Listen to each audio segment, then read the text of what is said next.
नमस्कार, मैं हूं दीपाली राणा। आप देख रहे हैं मिड कैप मंत्रा। शुरुआत करेंगे हेडलाइंस के साथ।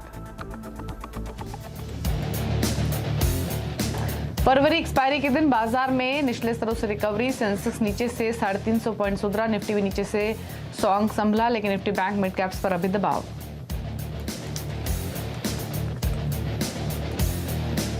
बाजार में आज मेटल, एफएमसीजी, आईटी स्टॉक्स का दिख रहा है दम। जिंदल स्टील, टाटा स्टील, सेल 2 से 3% तक ऊपर। आईटीसी में भी अच्छी खरीदारी।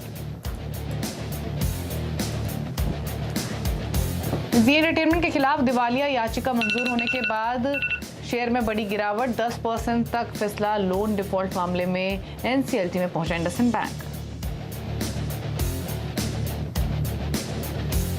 अदानी ग्रुप के कैश वाले शेयरों में बिकवाली जारी। Adani Green, Trans, Total Gas 5% के लोअर सर्किट पर। हालांकि एफएनओ वाले स्टॉक्स में दिख रही है रिकवरी। वायदा का टॉप गिनर बना अंबुजा सीमेंट। और सोनाटा सॉफ्टवेयर क्वांट सिस्टम्स के नॉर्थ अमेरिका यूनिट का अधिग्रहण करेगी। इस खबर से शेयर में 4% से ज्यादा का उछाल।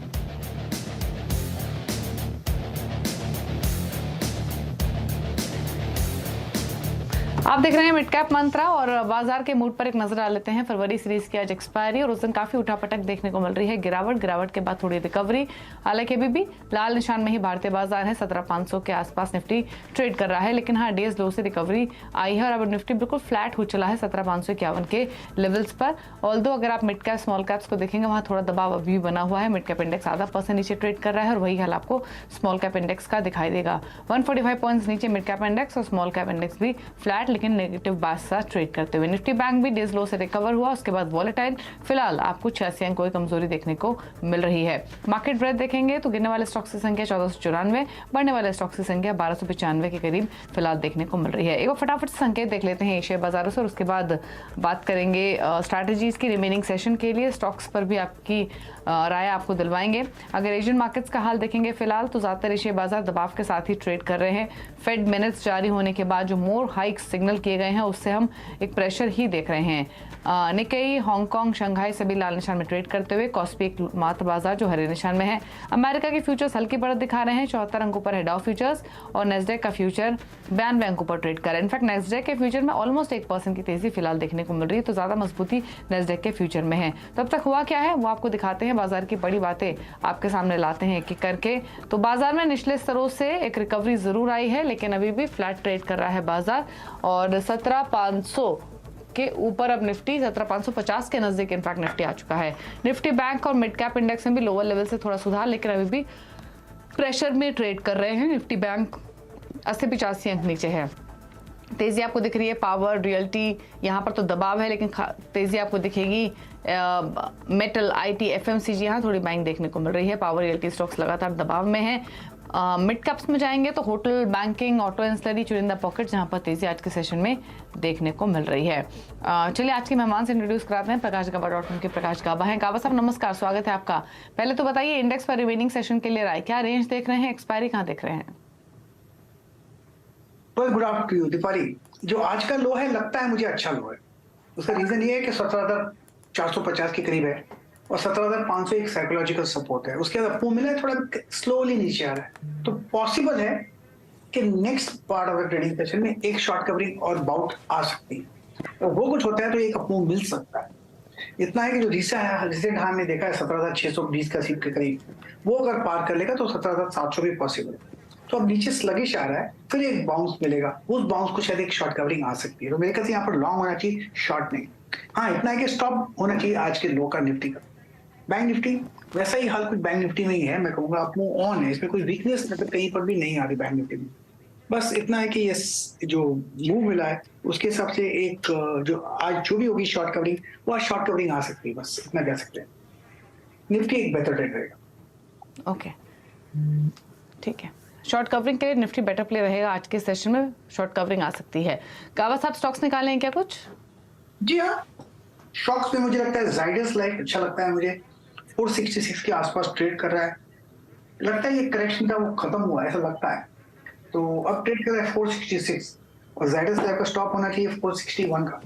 ऑन द अपसाइड 475 पॉसिबल है जाइडस लाइफ। फिर अगर आपको मिलता है शायद वहां तक जा सकता है। दूसरा स्टॉक जो अच्छा लगता है परहैप्स पेट्रोनेट एलएनजी। यहाँ पर भी एक बाउंस मिला है, काइंड ऑफ डबल बॉटम बना हुआ है, मुझे लगता है एक आपको मिल सकता है, 219 पे ट्रेड कर रहा है, टारगेट 224 के हैं, स्टॉप होगा 218। तो दिस व्हाट इज शोइंग आप में पेट्रोल एनर्जी।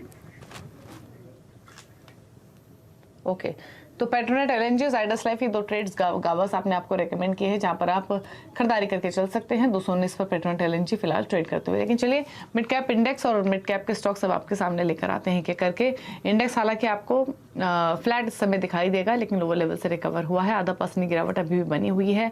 पॉकेट्स देखेंगे तो काफी सेलेक्ट पॉकेट्स है जहां पर तेजी देखने को मिल रही है। शुरुआत करेंगे आईटी से जहां पर काफी अच्छी तेजी आज के सेशन में। जेंसर टेक 5% ऊपर, न्यूक्लियर सॉफ्टवेयर में 6% की तेजी, सोनाटा 4.5% ऊपर है, रेट गेन में भी 4.5% की मजबूती देखने को मिल रही है।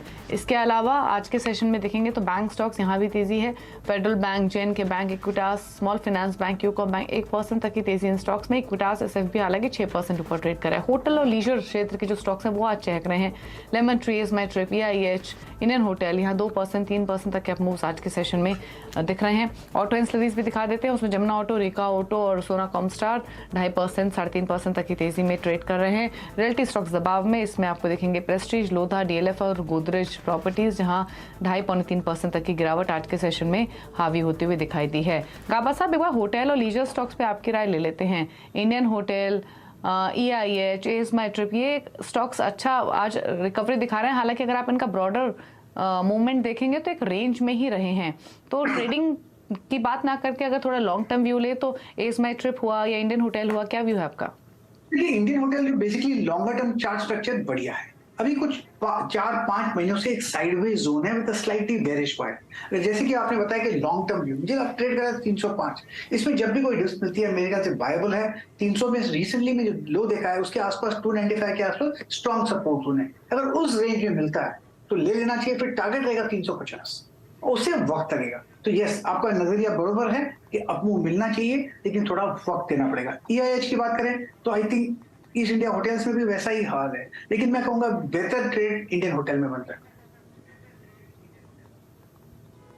ओके, चलिए ठीक है, आपका तो ये रही स्टॉक्स पर राय। और अब जी गाबा साहब, ठीक है, परफेक्ट। और अब बात कर लेते अब बात कर लेते हैं पावर क्षेत्र की। दरअसल बिजली की बढ़ती डिमांड को देखते हुए सरकार ने इमरजेंसी कानून लागू कर दिया है। इलेक्ट्रिसिटी एक्ट की धारा 11 लागू होने से देश के सभी बिजली प्लांट पूरी क्षमता पर काम करेंगे। बिजली डिमांड, सप्लाई और प्राइसिंग की पूरी तस्वीर समझाने के लिए खास चर्चा के लिए हमारे साथ टाटा पावर के MD और CEO प्रवीर सिन्हा मौजूद हैं। प्रवीर जी नमस्कार, स्वागत है आपका। तो पहले तो यही समझना चाहेंगे कि सरकार ने सेक्शन 11 क्यों लागू किया? क्या ये प्रोएक्टिव कदम है, पहले से ही सरकार एक प्रिकॉशनरी स्टेप लेना चाहती है? Thank you for inviting me for this program. ये जो आपने बताया कि सेक्शन 11 इन्वोक किया गया है, ये इसलिए किया गया है क्योंकि डिमांड पावर का बहुत बढ़ गया है। और पिछले साल भी हमने देखा था कि मई से दिसंबर तक सेक्शन 11 इन्वोक किया गया था, और फिर अभी ये 16 मार्च से 15 जून तक है। एंड यदि डिमांड इसी तरह बढ़ा रहा तो शायद ये एक्सटेंड भी हो जाए। सो ये गवर्नमेंट ऑफ इंडिया का इमरजेंसी पावर्स होता है, where by under section 11(1) they can ask any plant to generate. और ये इंपोर्टेड कोल बेस्ड प्लांट्स काफी सारे चल नहीं पा रहे थे because of very high prices of international coal. So उन्होंने एक डिस्पेंसेशन अलाउ किया है अंडर विच आप on actual cost of coal you can generate the power and supply to the procurers. तो एक बहुत टाइमली स्टेप लिया गया है कंसिडरिंग दैट इस साल इट इज एक्सपेक्टेड कि गर्मी काफी होगी, और उसके हिसाब से the demand of power will go up. They are expecting a peak of 229. शायद इससे भी ज्यादा हो जाए, but to meet this requirement ये बहुत जरूरी है कि ऑल जनरेटिंग प्लांट्स जो हैं, चाहे डोमेस्टिक कोल पे हों या इंपोर्टेड कोल पे, सब फुल कैपेसिटी पे चले, और there should be enough of coal to run these plants. अच्छा प्रवीर जी, एक चीज और बताइए, आपके हिसाब से पीक डिमांड क्या होगी, और क्या अनइंटरप्टेड सप्लाई मिलेगी या फिर इंटरप्शंस भी हो सकते हैं इतनी हाई डिमांड के बीच में? यही पहल है गवर्नमेंट का कि जितने हमारे डोमेस्टिक कोल बेस्ड हैं उन वो भी थोड़ा सा इंपोर्टेड कोल ब्लेंडिंग कर लें अपने एग्जिस्टिंग प्लांट में, प्लस फुल कैपेसिटी पे डोमेस्टिक कोल प्लांट्स चले। और जो करीब इस लिस्ट में 15 इंपोर्टेड कोल बेस्ड प्लांट्स हैं, ये भी because of the high cost of coal ऐसा ना हो कि प्लांट नहीं चल रहा है बिकॉज प्रोक्योरर्स खरीद नहीं पा रहे हैं and pay at such high prices. So because to offset that उन्होंने सेक्शन 11 इन्वोक किया है। और उम्मीद करते हैं कि जो भी पीक डिमांड आएगा देश में with all the steps that are being taken, including हमारे बड़े सारे रिन्यूएबल प्रोजेक्ट्स भी चल रहे हैं, so we should be able to take care of the additional load और एडिशनल डिमांड। अच्छा प्रवीर जी, अब जिस तरीके के हालात अर्ली ऑनसेट ऑफ समर्स दिख रहा है, हीट वेव है, इसी के मद्देनजर ये प्रिकॉशनरी चीजें की जा रही हैं या पहले से तैयारी की जा रही हैं, लेकिन पीपीए के लिए क्या बातचीत होना शुरू हो गई है? क्योंकि पावर परचेज एग्रीमेंट भी होना जरूरी है डिमांड को देखते हुए, तो क्या डेवलपमेंट उस फ्रंट पे या क्या डेवलपमेंट होगी आगे जाते हुए? नहीं, इसमें आपको सेपरेट पीपीए करने का जरूरत नहीं है। सेक्शन 11 में कंपलसरी जनरेशन है और इसका टैरिफ जो है वो सीआरसी डिटरमिन करता है। ऑफ कोर्स बेंचमार्क या interim tariff is determined by the committee which is set up by ministry of power, but जो फाइनल टैरिफ है so that it all cost are given as a pass through will be done by the regulatory commission. And regulatory commission जो भी decide करेगा वो इस तरह से decide करेगा कि there is no per se under recovery to the generating companies. और सरकार ने तो कहा है कि सभी पावर प्लांट्स जो हैं पूरी क्षमता पर चलेंगे, तो आपकी भी वैसी ही तैयारी है? आप कितनी सप्लाई करेंगे? हमारे 5 यूनिट्स हैं 800 मेगावाट के, 4000 मेगावाट के, और हम कोशिश करेंगे कि सब जितने यूनिट्स हैं सब चलें और फुल कैपेसिटी का हम सप्लाई कर पाएं। ओके, तो फिर पूरी तैयारियां हो चुकी हैं? हाँ, पूरी तरह से तैयारी कर रहे हैं, इसीलिए इन्होंने जल्दी जो इशू कर दिया, तो हम कोल प्रोक्योरमेंट करेंगे और पूरी तरीके से इसकी तैयारी करेंगे। अच्छा, एक चीज और बताइए सर, जो कोल बेस्ड पावर है क्या उस पर भी निर्भरता बढ़ी है? क्योंकि ज्यादा से ज्यादा इंपोर्ट कराया जा रहा है, तो वहां पर थोड़ा इंक्लिनेशन बढ़ा है क्या जो कोल बेस्ड पावर है? हाँ बिल्कुल, क्या है कि डिमांड बहुत बढ़ गया है पिछले साल से। पिछले साल भी 10% डिमांड बढ़ा और इस साल भी उम्मीद है कि 10% डिमांड बढ़ जाएगा। तो ये बहुत ही एक्स्ट्रा ऑर्डिनरी सर्कमस्टांसेस हैं जहाँ पे डिमांड 10% देश में बढ़ रहा है। It's also a good signal कि हमारे इंडस्ट्रियल कंजम्पशन बढ़ी है, कमर्शियल कंजम्पशन बढ़ी है, डोमेस्टिक कंजम्पशन बढ़ी है। तो it's sign that the economy is doing very well और इसीलिए डिमांड बढ़ रहा है। इसके साथ साथ थोड़े से वेदर पैटर्न्स चेंज हो गए हैं। लास्ट ईयर भी हमने देखा कि अप्रैल और मई के महीना में टेम्परेचर 42-45 डिग्री तक चला गया था नॉर्थ इंडिया में, सेंट्रल इंडिया में।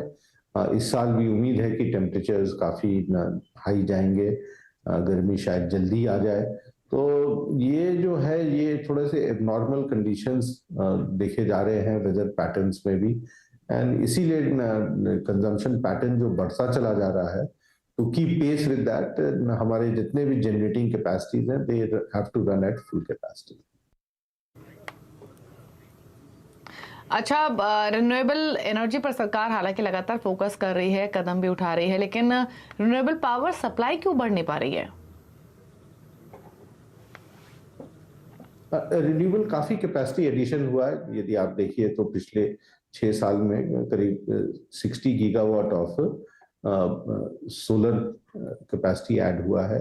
इसके साथ साथ wind capacity and other renewables भी ऐड हुए हैं, लेकिन द पेस एट विच जो नए कैपेसिटी ऐड होने हैं वो थोड़ा सा इंक्रीज करना होगा in the coming years. And expect करते हैं कि गवर्नमेंट ने जो स्टेप्स लिया है of increasing the utility scale, इसके साथ साथ रूफटॉप सोलर में जो इनिशिएटिव्स गवर्नमेंट ने लिया है, इससे काफी डिमांड का जो फ्यूचर डिमांड है विल बी मेट। बट जब तक कि वो डिमांड मेट नहीं होता है फ्रॉम दीज न्यू कैपेसिटीज, तब तक आपको ये एग्जिस्टिंग जो हमारे कन्वेंशनल जनरेशन प्लांट्स हैं, कोल बेस्ड प्लांट्स हैं, इनको फुल कैपेसिटी पे चलाना होगा। और प्रवीर जी, अगर कोई प्लांट किसी भी कारण से सप्लाई नहीं कर पाता है या ज्यादा हो गई तो उस स्थिति में क्या होगा? आपको कॉन्टिजेंसी प्लानिंग करके चलना होगा। ऐसा नहीं है कि आप उस समय जब डिमांड आया और आपके पास कोयला नहीं है और आप चला नहीं पाएंगे तो पावर शॉर्टेज हो सकता है। तो ये अवॉइड करने के लिए थोड़ा सा आदमी को एक्स्ट्रा कॉशियस रहना चाहिए और ये जो रिडंडेंसी बिल्ड है किया जा रहा है ये बिल्ड करना चाहिए। तो आई थिंक ये बड़ा ही मैच्योर और सोच समझ के डिसीजन रहा है गवर्नमेंट का और ये लोगों के हित में रहेगा। और अगर इनफैक्ट ये सवाल मैंने आपसे इसलिए पूछा है क्योंकि मैं ये जानना चाह रही थी कि अगर कोई प्लांट किसी भी स्थिति में अगर सप्लाई नहीं कर पाया तो फिर क्या कोई कार्रवाई होगी? तो वो देखेंगे किस लिए नहीं सप्लाई कर पाया, टेक्निकल रीजंस के कारण नहीं कर पाया या कोल नहीं ला पाए या क्या रीजन है उसका पता किया जाएगा। तो उसके हिसाब से फिर उचित कार्रवाई की जाएगी। ओके, चलिए, तो ये तो रही बात बिजली डिमांड की। बिजली डिमांड को मीट करने के लिए तैयारियों की। शुक्रिया मिस्टर सिन्हा, आए आप CNBC आवाज पर और आपने बातचीत की, अपने व्यूज रखे। Thank you so much. और इसी के साथ एक ब्रेक के उस पर खिलाड़ी नंबर 1 का अपडेट लेकर आएंगे। जल्द वापस आते हैं।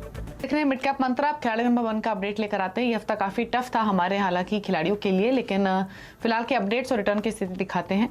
पहले तो रूपक डे का पोर्टफोलियो लेकर आते हैं। इंडस टावर्स इन्होंने ऐड किया है, बाय कॉल है 185 के टारगेट्स के लिए, खरीदारी करें आप। 163 का रखें स्टॉप लॉस। साथ ही विभोर वाशने के पोर्टफोलियो से एक स्टॉक लेकर आते हैं, वो है वर्धमान टेक्सटाइल का। यहाँ बाय करने की सलाह इनकी ओर से। 340 के टारगेट है, 310 का एक स्टॉप लॉस आपको मेंटेन करना होगा। 318 319 पर फिलहाल ये कारोबार करते हुए। मुनाफे के मीटर में दिखा देते हैं रिटर्न की स्थिति। और तीनों ही खिलाड़ियों के बीच में हमने देखा कि टफ वीक के बावजूद विभोर ने अच्छी लीड बनाई और विभोर का पोर्टफोलियो काफी अच्छे रिटर्न्स दे रहा है। इनफैक्ट ऑलमोस्ट 28% रिटर्न्स लैंड करते हुए रूपक डे का पोर्टफोलियो भी 18% से ज्यादा रिटर्न्स दे रहा है। राजन चा का पोर्टफोलियो नेगेटिव से पॉजिटिव हुआ है 1.5% के रिटर्न्स देते हुए, लेकिन विभोर अच्छे गेंस के साथ लीड करते हुए।